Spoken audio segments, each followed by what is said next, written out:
Deco est toujours en tête de la liste du FC Barcelone concernant le changement d'Alemany. Deco est encore le favori, ça fait pas l'unanimité chez les Blaugrana, il y a énormément d'avis là-dessus, favorables comme défavorables. Je vais bien évidemment donner mon avis sur ça et faire un rapide tour de presse de la Catalogne comme d'habitude. Les Blaugrana, j'espère que tout va bien de votre côté. Si jamais vous voulez voir la chaîne progresser, ça ne tient qu'à vous. N'hésitez pas à mettre le petit like, le petit abonnement si le contenu vous plaît, ça fera extrêmement plaisir et on est parti pour cette vidéo actualité. On va commencer par une nouvelle qui fait plaisir. Alors pour Ter Stegen, certes, il sort une grosse saison en Liga, seulement en Ligue des Champions, voilà quoi. En compétition européenne, il n'était pas le plus rassurant. Après, notre défense a souvent été décimée en compétition européenne. Quand tu as Garcia, Alonso devant toi, c'est sûr que ce n'est pas trop rassurant. Le Barça entamera des discussions formelles avec Ter Stegen et De Jong pour une baisse de salaire. S'ils acceptent, Ter Stegen renouvellera son contrat jusqu'en 2028 et Frenkie De Jong, lui, de son côté, pourrait renouveler son contrat jusqu'en 2029. Ça me ferait extrêmement plaisir. Une baisse de salaire plus prolongation, surtout pour Frenkie De Jong, car Ter Stegen,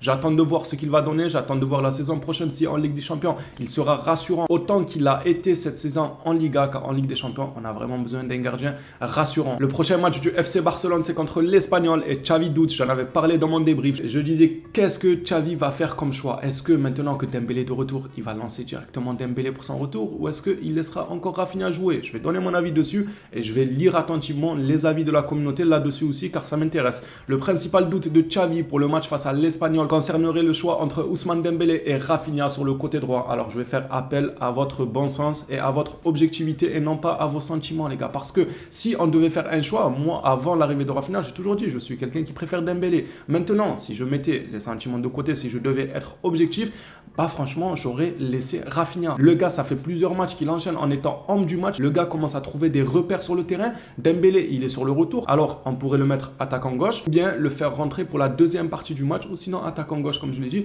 Mais pour moi, au poste de l'attaque droit, c'est Rafinha qui doit débuter. On ne doit pas lui couper son élan, chose que Xavi avait déjà fait en début de saison. Quand Rafinha il faisait un bon match, Xavi le mettait sur le banc. Voilà, il coupait son élan, il lui coupait les ailes en plein vol. C'est quelque chose que je n'appréciais pas du tout de la part de Xavi. À chaque fois que quelqu'un fait un bon match, le match d'après il est sur le banc. Je déteste énormément ça. Moi je pars du principe que quand quelqu'un fait un bon match, il faut le récompenser en l'alignant le match d'après. Là, Rafinha, il fait mine de rien de bons matchs ces derniers temps. Il finit souvent homme du match, donc il faut continuer à le lancer. Et Dembélé, il peut jouer attaquant gauche ou il peut rentrer en fin de match. C'est son retour encore. Ça se trouve, il n'est pas encore à 100%. En tout cas, en ce qui me concerne, je préférerais que Xavi laisse débuter Rafinha. Et vous les Blaugrana, qu'en pensez-vous? Je sais qu'il y en a certainement beaucoup qui vont dire mais non, mais Dembélé, mais si, mais ça c'est vos sentiments qui parlent, les gars. Si on devait regarder dans le fond, Rafinha coche beaucoup plus de cases. Comme je vous l'ai dit, il enchaîne les bons matchs. Aussi, c'est un joueur qui sera amené à faire beaucoup de saisons avec nous. Enfin, ça dépend s'il ne part pas cet été, si le club ne s'en sépare pas. Mais c'est un joueur qui a une meilleure forme physique, c'est un joueur qui ne se blesse pas souvent. Donc, à choisir entre un joueur qui va te rater 4-5 mois de compétition chaque saison, qui est en plus de ça sur le retour d'une longue blessure, et de l'autre côté, tu as quelqu'un qui peut passer 5 ans avec toi, qui ne se blesse pas beaucoup,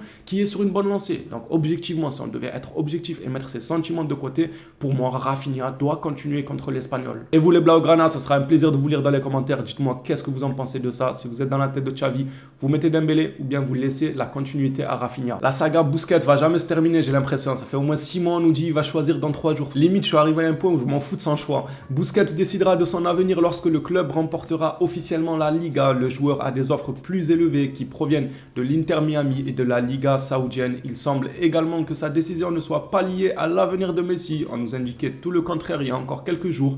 Jusqu'à présent, personne dans le club ne connaît l'avenir de Busquets. Il fait trop le gars mystérieux.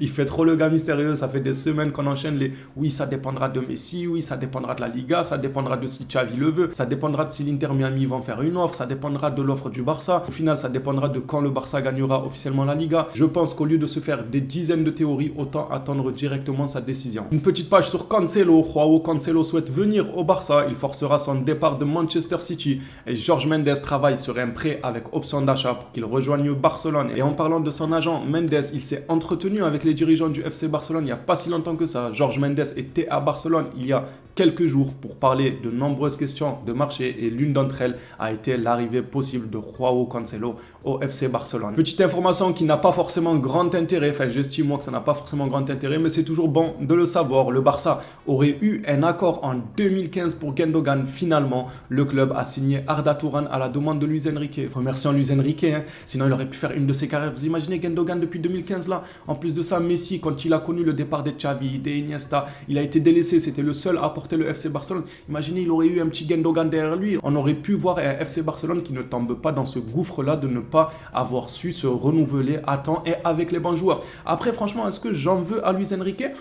Oui et non. Non, parce que Arda Turan, à l'Atlético Madrid, moi j'aimais beaucoup. C'était un excellent joueur. C'est un joueur que j'ai beaucoup aimé, Arda Turan.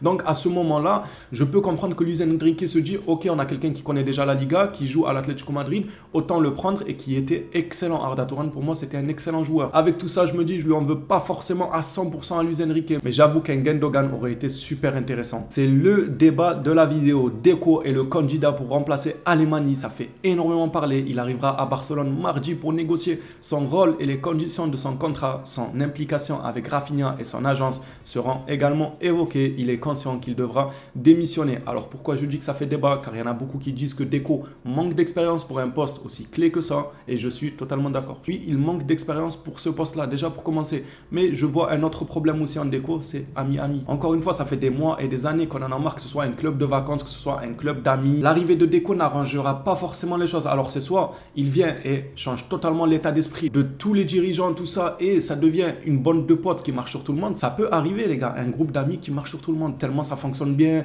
tellement justement ils sauront se parler l'un à l'autre. Peut-être quand des choses vont aller mal, ils vont directement en parler à la personne car ils ont déjà un feeling avec lui, au lieu que, vous savez, vous ramenez quelqu'un qui ne connaît pas grand monde, alors il va se lier d'amitié avec quelques dirigeants, un peu moins avec d'autres. Quand ça va aller mal, il va aller parler dans le dos des autres. Ça peut créer des tensions. On peut trouver du positif de ce côté-là, que ce soit un groupe d'amis, mais nous, ça nous a beaucoup porté préjudice d'avoir des amitiés comme telles au FC Barcelone. Donc Deco qui viendrait, point négatif, ça ferait encore un groupe d'amis. Point négatif, il manque d'expérience. Après, il peut nous surprendre et faire un excellent boulot. Il a pas mal de touches là-bas au Brésil, Argentine, ça je vous l'avais déjà indiqué. Il pourrait se servir justement de ses connaissances dans ces pays-là pour faire venir des pépites. Pour terminer cette vidéo actualité, Thomas Tuchel a demandé au Bayern Munich, s'il vous plaît, pas Munich, il y en a qui savent pourquoi, Bayern Munich de signer Ousmane Dembélé. L'arrivée de l'international français viserait à couvrir le départ de Sadio Mané. Le Bayern, je leur propose quelque chose de très simple. Ils nous donnent Coman, je donne Dembélé. Je sais pas si vous, ça vous va, mais moi, ça me va. Coman, excellent joueur. Après, lui aussi, il est susceptible aux blessures. Il se blesse